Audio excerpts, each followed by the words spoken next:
बीच में मेरे साथ हमारे सहयोगी जो है वो अभिषेक गुप्ता जुड़ रहे हैं। अभिषेक आपको ये बताएंगे कि पुराना सिस्टम और जो अब प्रपोज न्यू सिस्टम है, आखिरकार इन दोनों में क्या क्या अंतर है और क्यों हम बार बार ये कह रहे हैं कि जो ये प्रपोज न्यू सिस्टम है वो आपकी बेहतरी के लिए रहेगा, क्योंकि इससे ट्रांसपेरेंसी वगैरह बढ़ेगी। तो अभिषेक आपको दोनों के बीच में जो है ना वो अंतर समझाने वाले, तो अभिषेक के पास चलते हैं। Thank you Pallavi. नए रजिस्ट्रेशन बिल से लोगों को काफ़ी वाकई में सहूलियत होगी, लेकिन इससे पहले ये समझना बहुत ज़रूरी है कि पुराने सिस्टम में और नए सिस्टम जो अभी बिल के रूप में है उसमें क्या बेसिक डिफरेंसेस हैं। तो चलिए एक एक करके उनको समझने की कोशिश करते हैं। स्क्रीन पर हम कुछ ग्राफिक्स लेके आते हैं जिसके ज़रिए हम आपको इसके बारे में बताते हैं।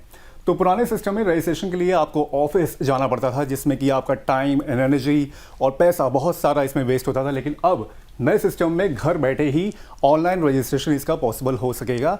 बहुत देर नहीं लगेगी इसमें, with a snap of A click बहुत जल्दी आपका ये रजिस्ट्रेशन हो जाएगा। वहीं दस्तावेज़ खुद जाकर देने होते थे पहले पुराने सिस्टम में, लेकिन अब जो होंगे वो दस्तावेज जो होंगे वो ऑनलाइन ही आप दे सकते हैं, उसमें बिल्कुल भी देरी नहीं होगी। प्रक्रिया में देरी और भ्रष्टाचार की जो आशंका थी पहले होती थी, यानी कि आपको घूसखोरी भी देनी पड़ती थी और पैसे लोगों को देने पड़ते थे अपने काम करवाने के लिए, लेकिन जो नया प्रोसेस होगा वो पूरी तरह से जब ऑनलाइन हो जाएगा तो उसमें एक भी पैसा आपको एक्स्ट्रा नहीं देना पड़ेगा और प्रोसेस बहुत तेज़ी से होगा इसका। दस्तावेज की हार्ड कॉपी और मैनुअल सर्टिफिकेट मिलते थे पहले आपको पुराने सिस्टम में, और अब जो होगा वो डिजिटल सर्टिफिकेट और डिजिटल रिकॉर्ड होगा, यानी कि डिजिटली जब ये सारी चीज़ें सेव हो जाएंगी तो आपको सारी चीज़ें डिजिटल ही अवेलेबल होंगी। अगली स्लाइड में चलते हैं तो फिर इसमें बताते हैं कि दस्तावेज की कमी होने से रजिस्ट्रेशन पहले टलता रहता था, महीनों सालों तक ये सिस्टम होता था, लेकिन अब एक बार में ही ऑनलाइन वेरिफिकेशन से पूरा प्रोसेस जो होगा वो एक तरह से पूरी तरह से आसान हो जाएगा। वहीं केवल कुछ दस्तावेज़ों का ही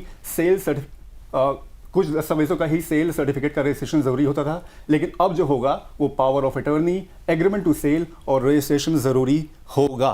तो ये सारी जो चीज़ें हैं, ये बेसिक डिफरेंस हैं, एक तरह से बताएंगे आपको, जो बताते हैं कि पुराने सिस्टम में और जो नया सिस्टम जो अभी लागू होगा उसमें क्या डिफरेंसेस हैं। Over to you Pallavi.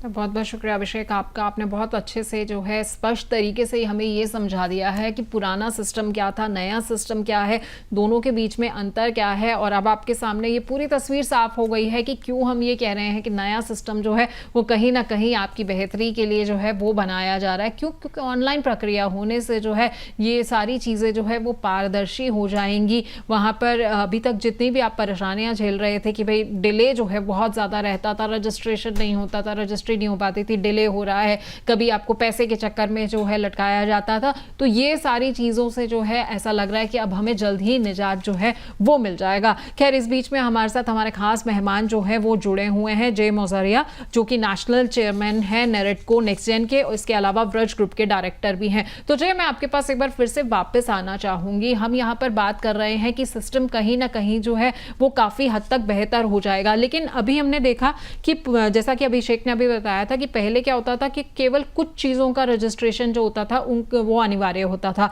लेकिन अब आने वाले वक्त में जो है वो ये तस्वीर बदल जाएगी। पावर ऑफ अटर्नी हो या फिर अग्रीमेंट टू सेल हो, सेल सर्टिफिकेट हो, ये सब चीज़ों का रजिस्ट्रेशन जो है वो ज़रूरी हो जाएगा। तो आपको क्या लग रहा है कि आने वाले वक्त में प्रक्रिया ये सारी जो है आसान होने वाली है, या हम चीज़ों को थोड़ा और कॉम्प्लिकेट कर रहे हैं? क्योंकि पहले अभी तक जो हमने देखा था कि डॉक्यूमेंट्स कुछ ही हमें रजिस्टर कराने पड़ते थे, लेकिन अब जो है यहाँ पर लग रहा है कि ज़्यादा चीज़ें जो हमें रजिस्टर करानी पड़ेंगी।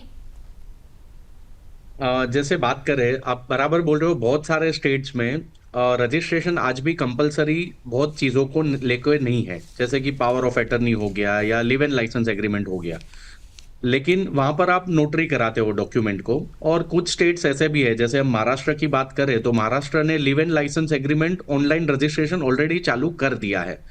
सो नॉन रजिस्ट्रेशन और रजिस्ट्रेशन में डिफरेंस इतना होगा, एनीवेज आप वो डॉक्यूमेंट नोटरी कराते थे, रजिस्ट्रेशन होने से उसको एक ऑथेंटिकेशन मिल जाएगा और डॉक्यूमेंट्स की वैलिडिटी बढ़ जाएगी आपकी।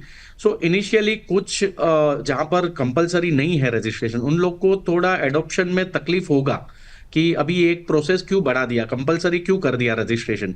लेकिन लॉन्ग टर्म अगर बेनिफिट देखे तो उनसे डिस्प्यूट्स कम होंगे और ट्रांसपेरेंसी पूरी सिस्टम में, पूरी इंडस्ट्री में बहुत आएगी, ऐसा मानना है मेरा। ठीक है, तो ट्रांसपेरेंसी जो है वो और ज़्यादा जो है आ सकती है, लेकिन उसके अलावा आपको क्या लग रहा है कि कौन से ऐसे इसमें स्टेप्स हैं जो न्यू सिस्टम के थ्रू आएंगे जो हमारे लिए बेटरमेंट जो है वो लेकर आएंगे, कहीं ना कहीं ये पूरे सिस्टम को जो है पहले से बेहतर कर देंगे? क्योंकि अभी भी अगर मैं देखूं तो रजिस्ट्री कराना आज भी जो है वो बहुत से लोगों को एक बहुत बड़ा सिरदर्द लगता है, क्योंकि उसमें बहुत सारे पेपर वर्क होता है, बहुत सारी चीज़ें जो है वो रहती है, इन्वॉल्व होती हैं। इसके अलावा बहुत से आपको ऑफिस में जाना पड़ता है। अब कहीं ना कहीं ये लग रहा है कि ये वन स्टेप सिस्टम हो जाएगा, या फिर ऑनलाइन भी हम कहीं ना कहीं आपको लग रहा है थोड़े बहुत जूझते हुए नजर आ सकते हैं कि कहीं पे बहुत सारे हमें जो है पेपर्स देने पड़ेंगे, वहां पे ऑनलाइन सबमिशन में कहीं ना कहीं दिक्कतें आ सकती हैं। तो आपको लग रहा है कि ये स्मूथ सिस्टम होगा या थोड़ा इनिशियली जो है कुछ स्ट्रगल्स हमें फेस करने पड़ सकते हैं? जैसे हम ओवरऑल वर्ल्ड की बात करें तो सिंगापुर, दुबई जैसी कंट्रीज ने ये सिस्टम ऑलरेडी अडॉप्ट कर लिया है, जहां पर वो ब्लॉकचेन बेस्ड सिस्टम इनको बोलते हैं, जो ऑनलाइन रजिस्ट्रेशन है।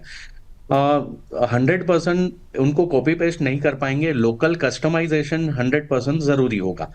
और बेनिफिट्स की बात करें तो जैसे आज मेट्रोज में हम देखें तो रीडेवलपमेंट का कॉन्सेप्ट मुंबई में स्पेशली ज्यादा चल रहा है, तो वहां पर जो एनआरआईज है, जो जिनके यहाँ पर घर है बट यहाँ पर रहते नहीं है, वो अपना फ्लैट बेच नहीं रहे, खाली रीडेवलपमेंट के लिए कोई डेवलपर को या कॉन्ट्रैक्टर को दे रहे।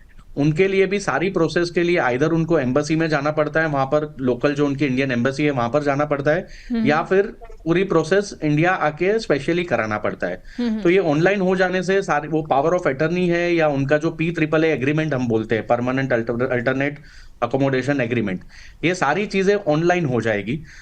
एक मतलब ईज हो जाएगा, और ईज ऑफ डूइंग बिजनेस पे सारी कंट्रीज, और इंडिया जैसे 4th लार्जेस्ट इकोनॉमी बनने जा रहा है, ऑलमोस्ट बन चुका है हमारे फाइनेंस मिनिस्टर की स्टेटमेंट के हिसाब से।